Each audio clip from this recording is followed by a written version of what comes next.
welcome to Vida Las Vegas Podcast. We're two physical therapists living the life in Las Vegas. I'm Dr. Erica. And I'm Dr. Joe. We created this podcast for two reasons. First, to connect the healthcare, wellness, and fitness communities in Las Vegas. And second, to highlight all the amazing people we've met along the way. Thank you for listening, and remember to take care of yourself. Today's guest is Joe White. Joe talks about his career path from working at a gas station, working as an EMT in Atlanta, to eventually becoming a physical therapist. Joe discusses how he currently uses his undergrad degree in history. Welcome to Vida Las Vegas Podcast. We want to take some time for this episode to introduce / reintroduce ourselves. We are 20 plus episodes into Vida Las Vegas Podcast, and today we're going to have a chance to talk to Dr. Joe White. So we're going to ask him some questions, even though we see him on a daily or weekly basis, I should say, and ask Joe some hot fire questions. So Joe, why did you choose Las Vegas? Chose Las Vegas. I came and visited you while you were on a clinical rotation out here, and then we hung out, went around the city. That's the first time, or maybe second time, I think I'd ever been to Vegas. We went for a friend's wedding previous. It was, and then when we were always talking in PT school, where are we going to live? That was the question. And then you said, how about Vegas? And I thought you were joking at first, because nobody lives in Vegas, is what everyone thinks. That doesn't live in Vegas. But then it turns out that a lot of people actually do live here, and there are suburbs, and it's pretty normal outside the Strip. So after seeing that for a little bit and then experiencing it, and we visited a few more times, then just decided that, I could come live in the desert. Nice. So how did you get your start, and, why did you get into PT, and kind of tell us your story about your career path? So definitely a non-traditional student. I've been to school probably 3 or 4 times, maybe more. I started in undergrad in 2000 initially, and then I changed my major about 3 times. I was getting pretty close to a psychology degree, and then ended up not finishing. Took a break from school. I worked a variety of jobs for a while. So I worked everything from working at gas stations to working in fine dining. Worked in a mill shop for a little bit. So did a lot of different jobs, and then decided I want to be a firefighter / EMT. So I went to EMT school in, I think that was around 05, 06, and then became an EMT. Started working in that field for a few years. I went to paramedic school, or started paramedic school. I finished 1 semester and decided that I didn't want to do it anymore. But at the same time, I was applying for fire departments. Got close for Walton County Fire, which is a really small fire department. They're probably a lot bigger now, but at the time they were pretty small. And then after that, I decided I wanted to go back to school. And at first I thought I wanted to be a history professor. So I went back to school and started with the history path. And then I had looked at exercise science, but ended up not doing it. But at the school that I was going to, they had a category of classes that could apply for anything. So after my first, year back, I decided that I wanted to be a physical therapist. And I had just started working in a gym at the time. I was coaching, and then I decided that I'm going to continue this path of coaching. So when I was coaching, people would come up and they'd say, my shoulder hurts or my knee hurts. And I wouldn't know why. I would have no answer for that. So I felt like I should. Started doing research online, found out that physical therapy was the thing. I didn't have any friends that were physical therapists. I didn't really know much about it. So then I finished my history degree. So I actually do have a degree in American history, but I was able to put in all the prerequisite courses into those random areas of classes. So I took nutrition and some exercise science and all those. So it was weird because I got to know the kids in the history club, and then I knew kids on the science side of things too. So when I was in school, I knew people on both ends of the aisle. It was pretty different. So then I did that, and then went to PT school after that. Mm-hmm. Excellent. So you said you've had a lot of jobs. Mm-hmm. Besides being a physical therapist, what has been your favorite job? That's tough.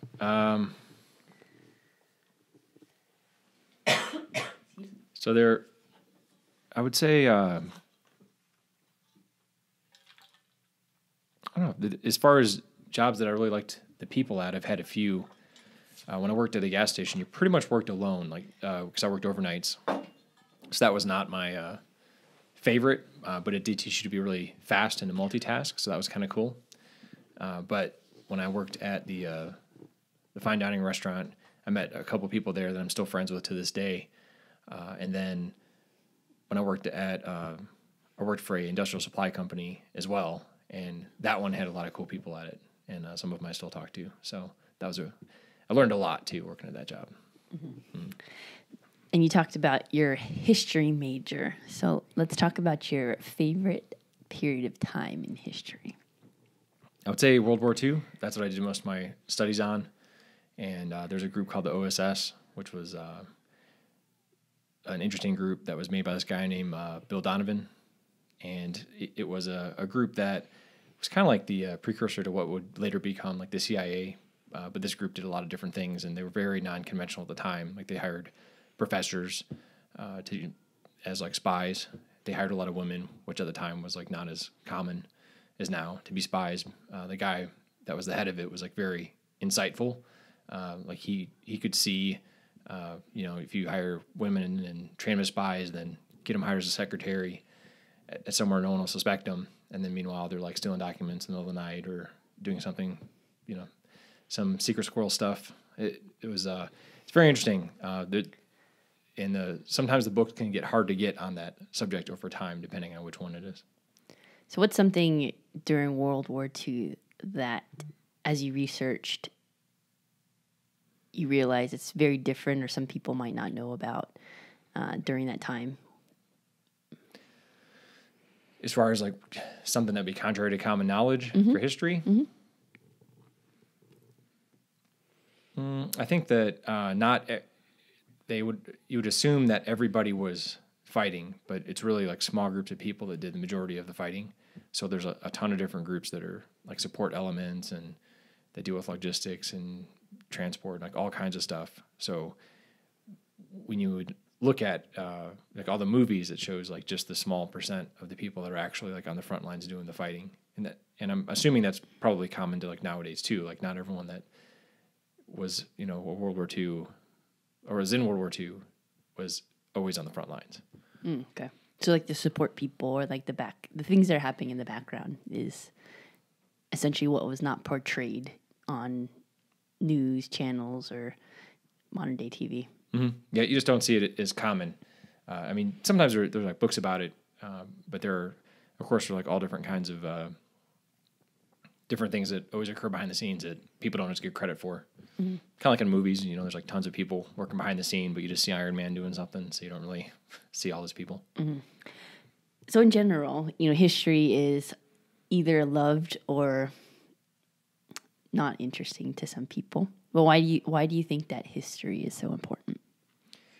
Because I don't think that people have really changed as much as everyone thinks. Like people think that we've come a long way technology-wise, but people are still people, and people still do things based on necessity, greed, whatever the reasons. Like they don't really change. The situation changes. So history is almost also like a kind of a course in sociology at the same time. Like when you're seeing like, well, why did people do this? So not only does history tell you why things are the way they are now, so people will say, oh, that's dumb. Like why is it done this way?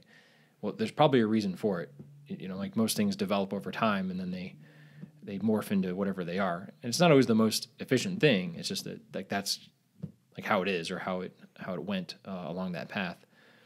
But people also, like they say, if you don't learn history, you're doomed to repeat it. That's a very common phrase. But I do think that that's very true, because when you look at how people deal with controlling large groups of other people, or if you look at how people, it just doesn't change. Like you could look at the same story and you could find examples throughout history of things just occurring over and over and over. So I feel like it's good to learn, because then it kind of gives you warning signs to look out for some things. It teaches you that no matter how nice and safe this world is, or it looks, like things can change really quick. And I think a lot of people have experienced that with this year, and they kind of got a taste of, like, what if my Amazon package doesn't show up in 2 days? I think I think there's a huge disconnect between that, and I feel like history is it's not taught as much in schools as they really should. I mean, they've interviewed millennials or kids and asked them like common things throughout history, and they just don't even know about it anymore. So I don't know how the curriculums are set up, but it's kind of sad. Now, while you're in PT school, how do you think your study of history and your background in American history has influenced the way that you look at things in whether a PT school or in life? Like what has that done for you? Well, I guess it does a few things. For one, it teaches you to read long books. I had to read a lot being a history major, but I really enjoyed it. It also teaches you to read things, but try to like look at the purpose of it or to look at the overarching theme. So when you're looking at something that occurred, like there's a major big event that happened, and then there, has some outcome for the future of whatever it is that led to. But then when you're looking at like the people that are involved, or you're looking at all these different like subsections of it, I mean, you could really nerd out and dissect, like, well, how did people get food during that time? Or like, how did people cook their own food? Or what were they eating? Like for World War II, for that example, like, well, soldiers on the front line, well, how are they getting food? And you could research that and spend forever on that one thing. I mean, I've had some history professors that they had to learn a foreign language just to study the thing that they were, the thing that they specialized in. So that's pretty interesting. But then when you go to PT school, I think that looking at things with that level of scrutiny might be too detrimental, because like I always want to know why or how things operate or how they work. But you don't always have time to do that when your goal is just to pass a test, or your goal is to learn things at a surface level, depending on the topic. But that's tough for me because I learn it and I always want to know the why. Yeah, and that's definitely tough. And, as you learn something, just understanding the basics is where you want to be at. And then you can specialize later on in different lights, whatever that may be. How do you like to spend your time in Las Vegas? Well, I don't gamble, but I do like walking around the casinos. Like I like the atmosphere of it, and I enjoy being in that environment. Even though I don't necessarily like really big crowds, I enjoy walking around the casinos, I guess, because it's still kind of an activity where you're walking, but you get to see a lot of different things going on. That's always really interesting to me, just to watch what everyone's doing. But the gambling part is not really as interesting to me. I'd rather go and find restaurants I like along the strip, and then as I'm walking, like stop and eat food at those restaurants. That's the part I really enjoy for that. And then, of course, the hiking and the outdoor activities here are pretty amazing. I mean, there's tons of climbing to do and rappelling or canyoneering. Yeah, I mean, just pretty much anything outside that you can do. So what is canyoneering? So canyoneering is, I guess, kind of my understanding of it is that's an overarching term for you are trying to make your way through a canyon with a group of people, and it's about the problem solving of how you go through doing that. So there is a lot of rappelling, but it normally involves a lot of hiking either on the front or the back end, because if you're rappelling and changing your what do you call it, above sea level, if you're changing your elevation at all or decreasing your elevation, you have to find some way of getting out or getting up to whatever that was that you just changed your elevation for. So sometimes getting there is the fun part, when you might have hours of a hike to hike into where the canyon is just so you can go rappelling. But then it also involves things too where you might be like helping other people down rocks, or you can like push people in the rocks to slow their descent. Sometimes if there's someone that's a better climber, you might send them first because they have a better chance of getting, doing whatever the obstacle is, and then they can help other people get down or help carry your stuff. And sometimes you have to swim. Like, so there's some canyons that have water in them, and water is normally pretty filthy because it doesn't see a lot of sunlight and doesn't always get washed through a lot. And but that's also fun too. So you might drop off a rope and then have to swim for a little while, carry your stuff with you, and then set up at the next rappel point. What has been your favorite canyoneering trip or canyoneering hike? I'm pretty bad about remembering the names of the locations that we go to, but the one that I really liked was when we did have to rappel and then like drop off the rope into the water from there, and then swim to the next part. We did that multiple times that day. So and I was the only one that didn't have a wetsuit. So, or was I the only one? maybe one other person didn't have a wetsuit. But it gets pretty cold. So it was like by the time you felt like you're almost starting to get warm, then it was time to go swimming again. Was that in the subway? That might have been. Okay. So the Russell Gulch one is that your favorite one then? Yeah, I'd say that was fun. So that one goes to the subway, just to kind of tell people about. So in Zion, that there's an iconic picture and iconic canyon called the Subway. So this one that we went to, it required a permit, but yes, it was awesome. Mm-hmm. All right. And what's something you've learned and wish you'd known sooner?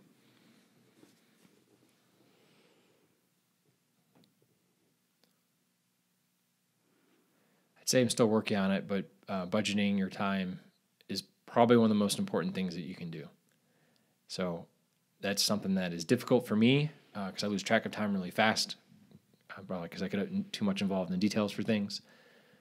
But you really can accomplish more if you do have a better plan for things. So on the days when I've made a plan and somewhat stuck to it, I definitely do accomplish more. And sometimes that means ignoring other things, and that is the hardest part, is ignoring other things that you feel like you're supposed to be doing in exchange for completing that one task. Mm-hmm. Now, what's something you commonly see in your practice and you wish more people knew about it? Yet it doesn't have to be physical therapy related. It can be anything. I'd say for physical therapy, one thing is that there are a lot of times when you can actually do something about what you have going on. And I feel like that is not believed by a lot of people, and everyone thinks that they have some genetic anomaly or that like they're just born with it and that's why their shoulder hurts. A lot of times it's something that they're doing that's causing it. You just have to pick it apart and figure out what it is. So I would say that I wish people understood that you're not, everyone's unique in their own way, but they're not so unique that their pain is attributed or their issue is attributed to some weird genetic abnormality. I'd say the vast majority of times it's like something you're doing that's causing your issue. You just have to figure out what it is. Got it. And what's your steps to figure out what that is? Well, you definitely have to ask the person because they won't tell you unless you ask. And if you're one of our professors said if you ask people correctly, they'll tell you what's wrong with them, and that's very, very true. I've had a patient before that we went through most of the stuff I could think of she had to do throughout the day. I was just asking her what tasks she had to do. She had a shoulder issue. She said she'd feel better whenever we worked on it and whenever she was in the clinic, but then it would come back after a day or two. So then she said, well, I get up, I do dishes and stuff. And we went over that. And so we looked at each task she had to do, and I didn't see any problem with it. Like we actually literally went over like movement patterns of how you'd put stuff on a shelf. So I finally thought, well, just take me through your normal day. Like, let's see what it is. And then she's like, get up, make food, wash dishes. Okay, we covered all that. And then what do you do after that? She's like, then I go sit at my computer for about 6 hours and play solitaire. Oh, well, there's your problem. Like that's the thing is that she's sitting there all day with her arms stuck in that position for 6 hours. And that's why she would get better and then get worse. And it just kept flip-flopping. But she had no idea that would be something that could cause her issue. And of course, it was up to me to find it. But my questioning wasn't specific enough where I uncovered that. And I'd probably worked with her for at least 3 weeks, maybe by that time. So it teaches you to maybe sometimes dig a little bit deeper or to spend more time really talking to the person if you have it, just to make sure that you're not missing something that to you would be blatantly obvious as a PT, but to that person that they have no idea that it's something they shouldn't be doing. Yeah, and I think sometimes if you're learning something or don't have that education, it's very easy to be like, all right, well, I don't know any better. And there's just things that you're learning about yourself or a new skill that you're learning and you just have no idea that's something that's causing an issue. Yeah, and it's hard to believe. Like as a PT, you don't always think of everything that you're telling somebody as a skill, but it's not always. It's very infrequently common knowledge for somebody. So if somebody says, my shoulder hurts, and you're just watching them do something, you're like, well, it's probably that thing that you're doing right there, like how you're picking stuff up, or how you're lifting overhead. Like that's probably what it is. But after a while, you see it. It becomes more apparent when you're looking for it, I guess. Well, and you have a third party perspective, right? As like, hey, this is someone's looking into your life and looking at the scenario, and someone can easily say, oh, this is what's wrong with it. Like, for example, if you're on a mountaintop and you're having trouble getting out of it, it's because you have some perspective and someone can tell you like, all you have to do is take a right, and then people figure it out, but they just aren't in that scenario. So I see how that goes too. And you see a lot of like comedy shows that do that, where the people are yelling and screaming at you, but they just... It's like a Monty Python skit. Yeah. Good. What's something you are working on, whether that's professionally, personally, physically, or mentally, that you're excited about? I'm working on trying to read more, but doing it with the purpose of learning specific things. So I'm reading about finance currently, because that's something that I've never really had schooling in before, so I'm trying to learn that. Shout out to James. Yep. And James gave us an excellent book. He was on one of our previous shows, and really liked that one a lot. Also getting back and just reading history a little bit more. I really enjoy it. So even if it's a small amount per day, that's really enjoy doing that. And just learning things in general. I mean, if it could be like a YouTube video comes up on like physics or something, I definitely want to watch it like when I see it previewed. So I guess just any type of learning, I get excited about it. Very nice. Now let's talk about your favorite cheat meal. Oh, that's tough. I'd say my nachos are one of my favorite things, because you can make nachos out of anything, really, as long as you have some chips. So nachos are amazing, but I also like donuts a lot. And out here, there are some pretty good donut places that I've been impressed with. Like Pink Box is good, and then I forget the other one that's off of Sunset. That one's pretty good too. Carl's Donuts. Mm-hmm. Solid choice. Yep, donuts are amazing, and I love coffee too. So that's perfect pairing with donuts and coffee. Very nice. Now, what would you like to leave listeners with? I would tell people it's not too late to do things. I was a non-traditional student, and I was probably about 10 years older than the average kid that was in our class. But it seems like a disadvantage being older, and it does feel like that sometimes. But with being older, you normally have more patience, and you're normally a little bit more like gristled, and like you've kind of learned more about how the world works. So sometimes that helps clear your mind for the approach sometimes. Like sometimes your perspective will be actually something that would be beneficial if you allow it to be. So, don't just think you're too old for stuff. And I still catch myself doing that sometimes too. But it's okay to start new things. And it's okay if you want to take up a new hobby. You could definitely do that at any time. It doesn't matter. So how can people find you? Well, you can email me at joe@whitewongpt, and our Instagram is at whitewongpt, and our Facebook is at whitewongpt Vegas. So any of those references, if somebody wants to find me. Well, thanks, Joe. Nice to reintroduce ourselves and get to know you a little bit better on the show. But thank you for coming and answering these questions. Absolutely.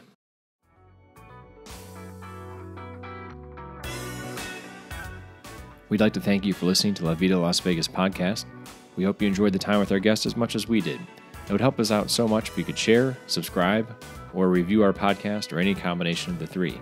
Thanks again, and remember to take care of yourself.